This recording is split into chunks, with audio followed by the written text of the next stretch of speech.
Hello friends, नमस्कार। आप सभी का स्वागत है आपके अपने channel Yashvi tips and tricks में। फ्रेंड्स, आज हम आप सभी को साइंस के पार्ट 2 के बारे में बताएंगे। तो चलिए फ्रेंड्स, स्टार्ट करते हैं आज के महत्वपूर्ण सेशन को। पहला है, सूची 1 को सूची 2 के साथ सम्मिलित कीजिए तथा सूची के नीचे दिए गए कोड की सहायता से सही उत्तर का चयन कीजिए। सूची 1 और सूची 2, बहुलक और एकलक। PAN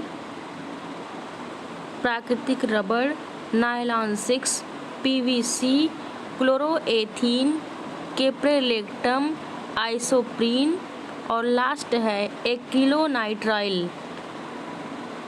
ये कोड दिया गया है, आपको सही आंसर बताना होगा। ठीक है, तो सही आंसर हो जाएगा ए। क्या हो जाएगा? ए हो जाएगा। कैसे? PAN इसका हो जाएगा एक्रिलोनाइट्राइल और प्राकृतिक रबड़ का हो जाएगा आइसोप्रीन, नायलॉन का हो जाएगा कैप्रोलेक्टम और लास्ट का हो जाएगा क्लोरोएथीन। ठीक है, नेक्स्ट देखते हैं।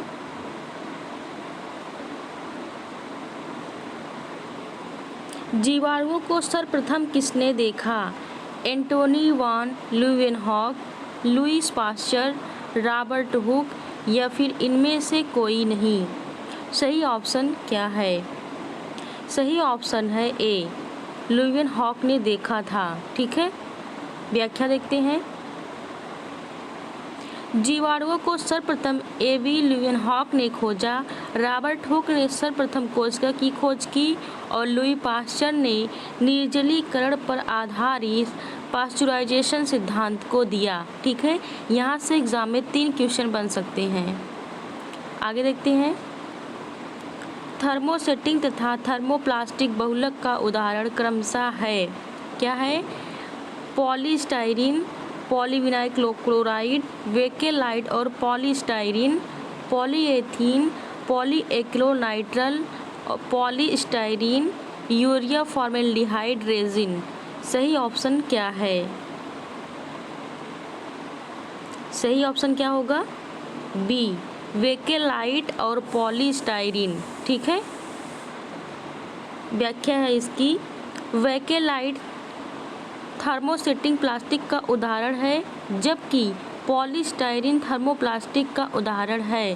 थर्मोसेटिंग प्लास्टिक एक बार तो गर्म करने पर मुलायम हो जाते हैं, वह पिघल जाते हैं, परंतु ठोस आकार ग्रहण करने पर उन्हें पिघलाया नहीं जा सकता, जबकि थर्मोप्लास्टिक बार बार गर्म करने पर मुलायम हो जाता है और ठंडा करने पर वह क्या हो जाता है? कठोर हो जाता है। ठीक है, आगे देखते हैं। सूची 1 को सूची 2 के साथ सम्मिलित कीजिए तथा नीचे दिए गए कोटों की सहायता से सही उत्तर का चयन कीजिए। Gasoline C8 C16, kerosene C4 C9, भारी तेल C10 C18 और लास्ट है डीजल C16 C30। ठीक है, सही ऑप्शन क्या है? सही ऑप्शन हो जाएगा सी। कैसे? गैसोलीन। ठीक है, गैसोलीन का हो जाएगा C4 C9 और केरोसिन का हो जाएगा, केरोसिन का क्या होगा? C8 C16, भारी तेल का क्या होगा? C16 C30 और लास्ट का हो जाएगा 3rd। ठीक है, इसकी व्याख्या देखते हैं। Gasoline C4 C9, kerosene C8 C16, diesel C10 C18 और भारी तेल का हो जाएगा C16 C30। ठीक है, नेक्स्ट। अपमार्जक जटिल लवण है सोडियम का, कैल्शियम का, कार्बन का और लास्ट है मैग्नीशियम का। सही ऑप्शन क्या है? सही ऑप्शन है ए, सोडियम का। व्याख्या देखते हैं। अपमार्जक सोडियम एवं पोटेशियम के उच्च वसीय अम्लों के सल्फेट अथवा सल्फोनेट्स है। आगे देखते हैं, लेज़र की खोज किसने की थी? W.K. Roentgen, Godfrey Hounsfield, Theodore Maiman, Albert Einstein. सही ऑप्शन क्या है? सही ऑप्शन है सी, थियोडोर मैमन। इन्होंने लेज़र की खोज की थी। नेक्स्ट है, कपास का बहुलक है सेलुलोज, रेयान, ग्लूकोज और लास्ट है फ्रक्टोज। सही ऑप्शन क्या होगा? सही ऑप्शन है ए, सेलुलोज। कपास का बहुलक क्या है? सेलुलोज है। ठीक है, आगे देखते हैं, निम्नलिखित में से कौन सा उत्पाद सड़क बनाने के काम में लिया जाता है? Coke, bitumen, paraffin, naphthalene. सही ऑप्शन क्या है?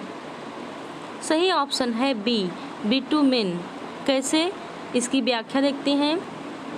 बिटुमेन काले रंग का वर्णक युक्त पदार्थ है जिसे पिघलाकर कंक्रीट में मिलाकर सड़क निर्माण किया जाता है। आम भाषा में इसे कोलतार कहते हैं। बिटुमेन को आम भाषा में कोलतार भी कहा जाता है। ठीक है, इसको आप सभी विशेष रूप से देखिएगा। नेक्स्ट है, विज्ञान नैसर्गिक वातावरण एवं हमारे शरीर में घटित घटना एवं वृत्तांत अनुसंधान एवं व्याख्या है। उपरोक्त विज्ञान की परिभाषा किसने दी थी? Albert Einstein, W.C. डेम्पियर, J. Jacobson, B.S. Bloom. सही ऑप्शन क्या है? सही ऑप्शन क्या है? सी। व्याख्या देखते हैं। उपरोक्त परिभाषा जैकोब्सन महोदय ने दी है। उन्होंने विज्ञान को वातावरण व हमारे अपने शरीर में घटित होने वाले जैव क्रिया प्रक्रम का अनुसंधान करता व अध्ययन करता कहा है। आगे देखते हैं, फोम के गद्दे एवं तकिए बने होते हैं पॉलीविनाइल क्लोराइड के, पॉलीयूरेथेन के, पॉलीप्रोपाइनिल के, पॉलीस्टाइरीन के। सही ऑप्शन क्या होगा? सही ऑप्शन है बी, पॉलीयूरेथेन के। ठीक है, आगे देखते हैं, पॉलीयूरेथेन फोम के गद्दे एवं तकिए के निर्माण में काम आता है। नेक्स्ट, निम्नलिखित में से किसका प्रयोग सौर सेल बनाने में नहीं हो सकता है? सिलिकॉन, प्लेटिनम, गैलियम और लास्ट है जर्मेनियम। सही ऑप्शन क्या है? सही ऑप्शन है बी, प्लेटिनम। कैसे? इसकी व्याख्या देखते हैं। प्लेटिनम का उपयोग सौर सेल बनाने में नहीं हो सकता है क्योंकि यह उच्च आयतन ऊर्जा वाली अक्रियाशील धातु है जो प्रकाश पड़ने पर इलेक्ट्रॉनों का उत्सर्जन नहीं करता है। नेक्स्ट, निम्नलिखित में से कौन सी फसल मिट्टी को नाइट्रोजन युक्त बनाती है? गेहूँ, चना, आलू और मक्का। सही ऑप्शन क्या है? सही ऑप्शन है बी, चना। व्याख्या देखते हैं। दलहनी फसलों की जड़ों में पाए जाने वाले नाइट्रोजन स्थिरीकारी बैक्टीरिया वायुमंडल के नाइट्रोजन को नाइट्रेट में परिवर्तित करते हैं जिससे मिट्टी नाइट्रोजन युक्त हो जाती है। उपरोक्त में से चना जो है यह दलहनी फसल है। ठीक है, नेक्स्ट है, पॉलीथीन निम्नलिखित में से किसका बहुलक है? एथिलीन, एथेन, मेथेन और एसिटिलीन। सही ऑप्शन क्या होगा? सही ऑप्शन है ए, एथिलीन। पॉलीथीन जो है किसका बहुलक है? तो वह एथिलीन का बहुलक है। पॉलीथीन को वास्तव में पॉलीएथिलीन कहा जाता है। यह एथिलीन का बहुलक है और एथिलीन का बहुलक होता है, इसका सूत्र C2H4N। ठीक है, पैरासीटामोल है प्रतितापक तथा दर्दनाशक, प्रतितापक और प्रतिजैविक। सही ऑप्शन क्या है? सही ऑप्शन है ए, प्रतितापक और दर्दनाशक। ठीक है, व्याख्या है, पैरासीटामोल एक प्रतितापक तथा दर्दनाशक दवा है। शरीर में ज्वर तथा पीड़ा होने पर इसका उपयोग लाभकारी होता है। घाव का अध्ययन क्या कहलाता है? कार्डियोलॉजी, ऑन्कोलॉजी, ट्रोमेटोलॉजी और डर्मेटोलॉजी। सही ऑप्शन क्या है? सही ऑप्शन है सी, ट्रोमेटोलॉजी। घाव का अध्ययन ट्रोमेटोलॉजी कहलाता है और ऑन्कोलॉजी जो है ये कैंसर का अध्ययन है और डर्मेटोलॉजी जो है ये क्या है? त्वचा का अध्ययन।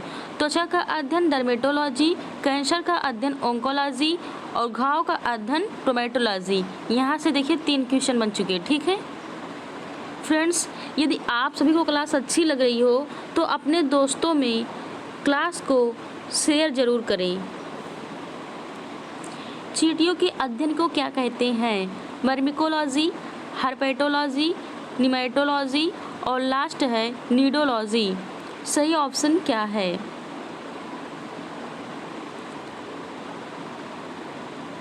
सही ऑप्शन है ए, मर्मिकोलॉजी।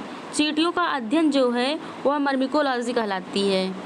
ठीक है, व्याख्या देखते हैं। चींटियों के अध्ययन को मर्मिकोलॉजी कहते हैं। हर्पेटोलॉजी के अध्ययन को सरीसृप वर्ग कहा जाता है। ठीक, और निमेटोलॉजी जो है ये निमेटो का अध्ययन और नीडोलॉजी से पक्षियों के घोंसलों का अध्ययन। पक्षियों के घोंसलों का अध्ययन नीडोलॉजी, निमेटोड का अध्ययन निमेटोलॉजी और सरीसृप वर्ग में से उभयचर या रेप्टाइल जो होते हैं वो हर्पेटोलॉजी में आते हैं और मर्मिकोलॉजी में चींटियों का अध्ययन। ठीक है।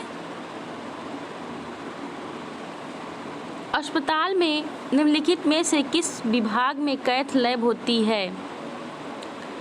पैथोलॉजी विभाग, शल्य चिकित्सक विभाग, कार्डियोलॉजी विभाग, न्यूक्लियर मेडिसिन विभाग।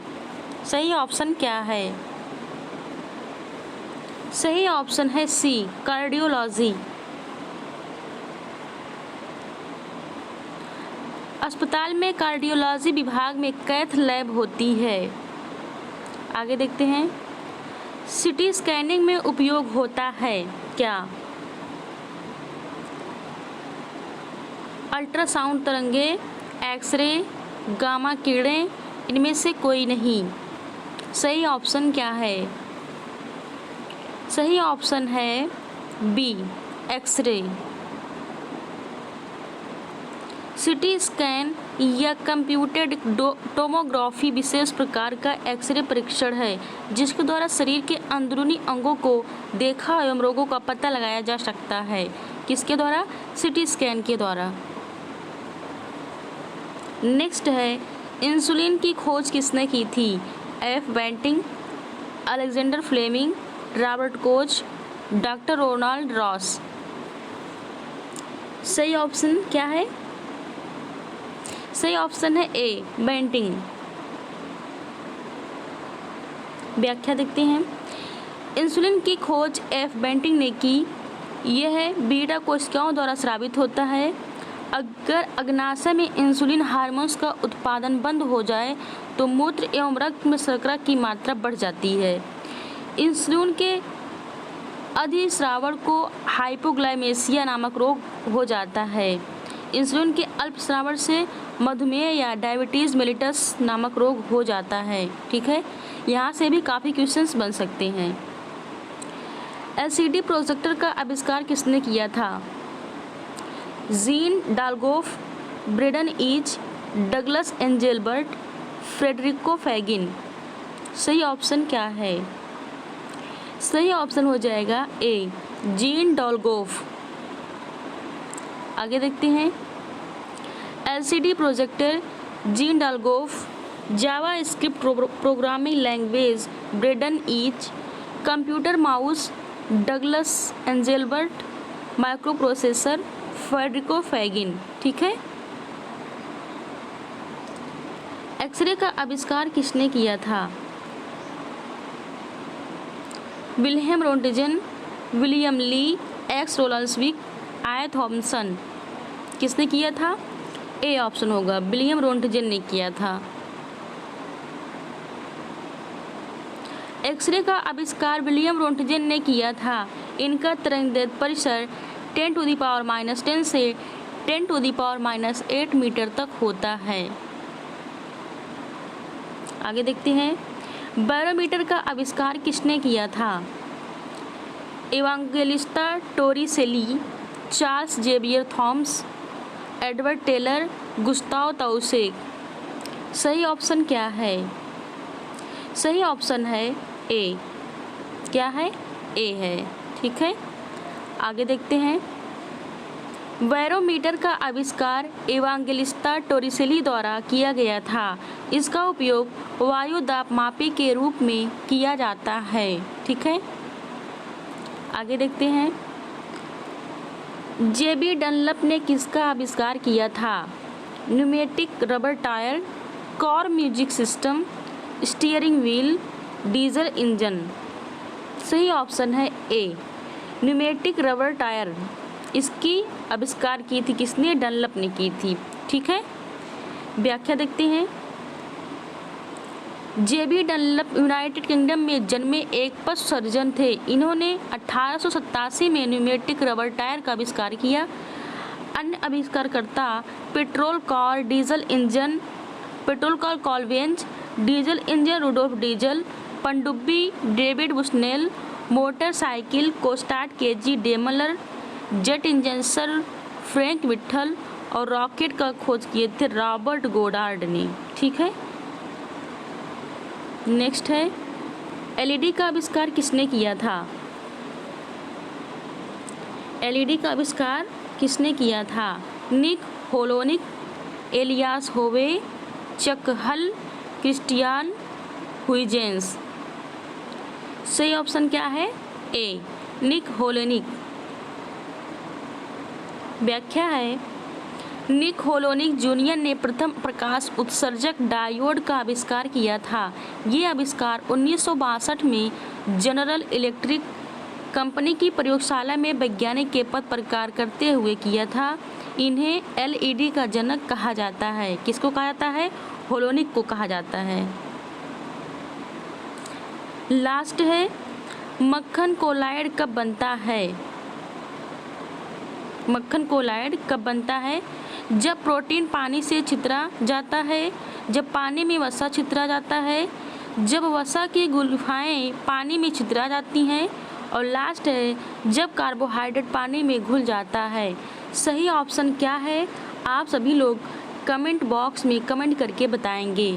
तो फ्रेंड्स, आज की क्लास यहीं तक।